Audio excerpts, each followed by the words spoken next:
Welcome back guys to a brand new video, and welcome back to a very cozy video because today we are in the LoadedCrysis office space. As you can see in the background, it's been a long time, the fire's burning, everything like that, and today this video I'm really looking forward to it, and we're going to be talking about red element. Now, red element is a brand new form of element which is coming to ARK Survival Ascended with the Lost Colony DLC on December 16th, and many of you guys have asked me to break it down with what we know so far, some theories, and I've also got some information from you guys as well, and we're just going to be talking through all of it. So it should be a nice video. Grab some popcorn, grab a drink, whatever you're up to, and let's talk about red element, which could really reshape the whole game of ARK Survival Ascended. Drop a like and subscribe if you're new around here. Come and join us in the LoadedCrysis cluster if you haven't already. The link to our Discord is down below. They're completely free. There's so many of you guys coming in. Thank you and welcome. And I know the amazing community will welcome you in nicely. Link to our Discord down below to join. And let's get in with the video. So in the past, we've had many different forms of element, and we haven't heard anything about red element before, as in part of the lore from what we know.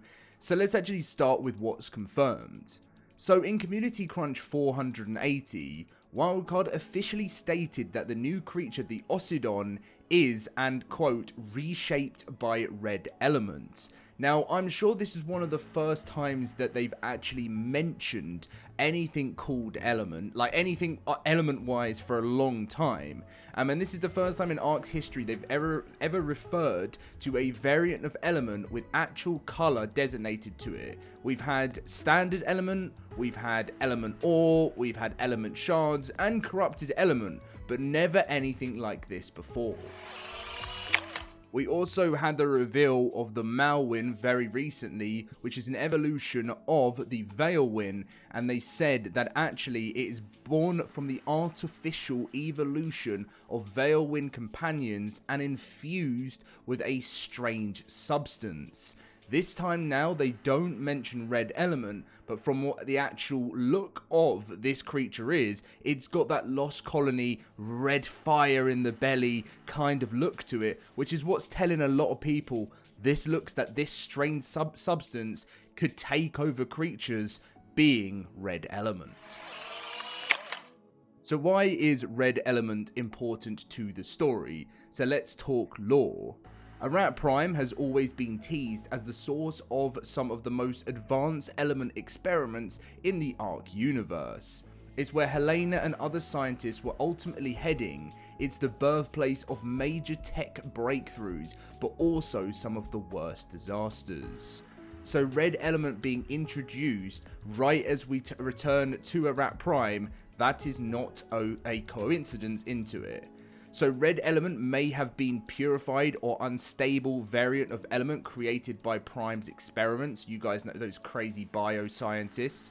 It may explain why Lost Colony features mutated, weaponized or hybrid creatures. Sounds pretty much like that from what we've seen so far from the Ossidon.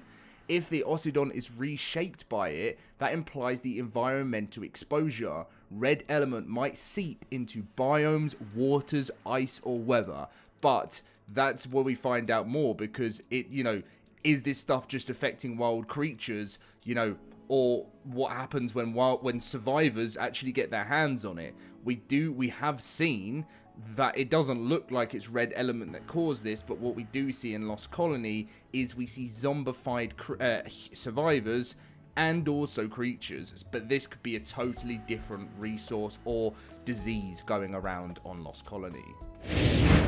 So what red element might actually do in game, and I have some realistic possibilities based on ARK's existing systems of what could actually be a cause of what red element could do. Now, I personally don't think it's going to be like, there's one that I definitely think they might implement, and if they do, I think it would be so awesome. But with number 1 here, I've gone for a new Tek-tier, like a Crimson Tech or Prime Tech. Wildcard have been talking, obviously, about the new sort of updated skill tree arriving with Lost Colony. And this means, like, new unlocks and everything like that. And Red Element could be a key to crafting maybe upgraded tech gear, maybe stronger armor, unique passive effects, you know, something like that. New weapon variants. We don't really know right now, but I thought it was a possibility for it. One of them that you would have heard me talking about in a video was the taming or / mutating creatures. So because obviously Ossidon is described as being reshaped by Red Element, it's very possible that this resource will affect creatures. And I was thinking, you know, imagine a system where Red Element lets you mutate creatures on demand, improving damage, resistance, or granting new abilities. And I think this one for me is going to be the one I think is going to be most possible because of the way they really talk about how Red Element has crafted these certain creatures. That's why I kind of get more of a vibe that that could be the case. A new environmental hazard is another one. You know, Wildcard loves biome-based storytelling, radiation and aberration, corruption and extinction. You know, loads of and you know, Red Element could create corrupted storms, hotspots, that kind of thing. You know, we could see, like from the kind of dark fantasy artwork we see within Lost Colony, we might actually see some form of destructive lightning, Red Element lightning coming down in maybe the places that you might not want to visit. Now, also, it could also be a craftable fuel or power source. So this is, I think, a lot of people are wondering, is this going to be the very next piece of element which is going to completely shift the meta in ARK? Every variant of element can be refined into something, whether that's shards, you know, anything like that in the game. So maybe Red Element is used to power a completely new structure type. Maybe it could be a certain teleporter upgrade. Maybe it could be a certain Red Element power shield. Who actually knows? But could this be something new entirely for the end game? I know it's got to find its way into Genesis because, you know, this is the first time we've ever had like a DLC that's properly like in between two. But maybe this will get implemented later on because we haven't seen anything like it in Genesis. But, you know, it works with everything. It works with the Star Wars films, you know, and they just have to work around how it fits into the lore. That's pretty much it. So before we get into the next part, I wanted to give a shout out to my friend Daka, who basically has something to add into the video, and I wanted to add it in. And he went on to say, about your planned video with Red Element, I would like to share my expectations about it. I think the Red Element is some kind of refined version of normal element that has been transformed through some kind of alchemy, and is just a much stronger concentration of element. I don't think it will be a normal depletable resource. I think it will be more like a processed version. So I wanted to add that into the video because I thought it was also a very, very good theory. And let's get into the next part of the video. So how will we harvest Red Element? And there are 3 likely sources because of like what we've had in the past. A Rat Prime veins, you know, like an extinction, but far more dangerous, maybe with emerging red corrupted creatures around it. Red crystal biomes. Wildcard loves adding color coding resource areas, blue, green, red zones from aberration. So we could see red, you know, element caves or things like that. And simply just from creature drops. You know, since the Ossidon is shaped by Red Element, maybe killing or taming certain Lost Colony creatures gives small amounts to it.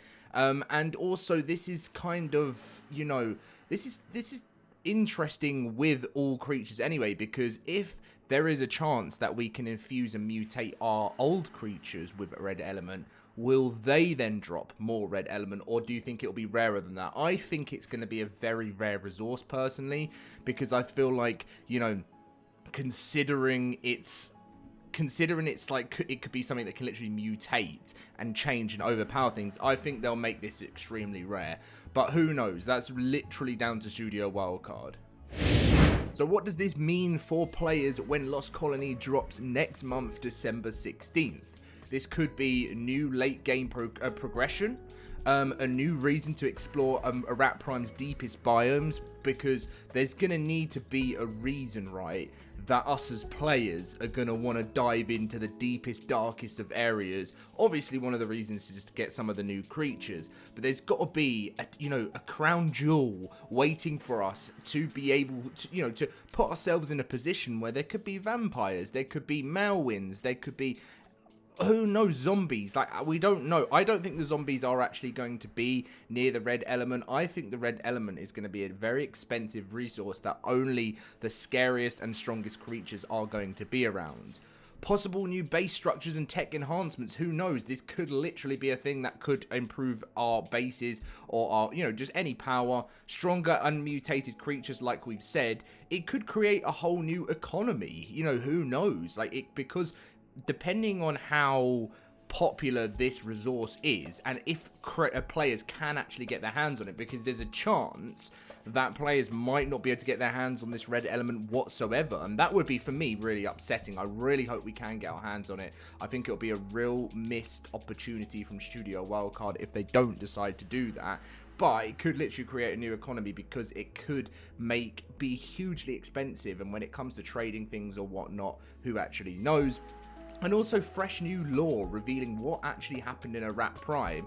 And maybe, who knows, the way Wildcard decide to add red element into the lore, maybe they're going to decide to change it so the Genesis ship is powered by red element. I don't even know, but there's got to be, or at the end of Lost Colony, they eradicate it.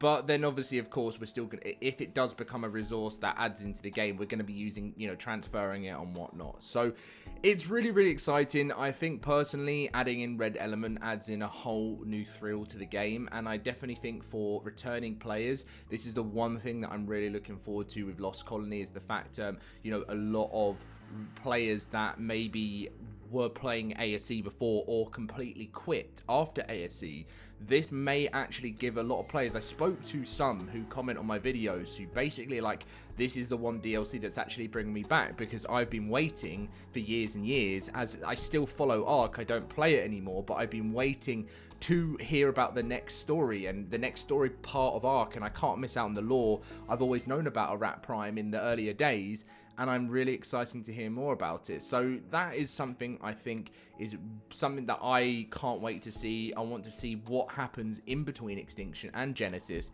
They said they were missing such a gap and a part of the story, and it's coming to us very soon. Tomorrow, I think, marks, what is it? So what have we got, 3.5 weeks to go to Lost Colony? So it's getting seriously close, guys. So anyway, I will catch you guys in my next video. I hope you enjoyed this kind of style, as we talked about a lot of bits and bobs with red element there. And I'll see you guys in my next one.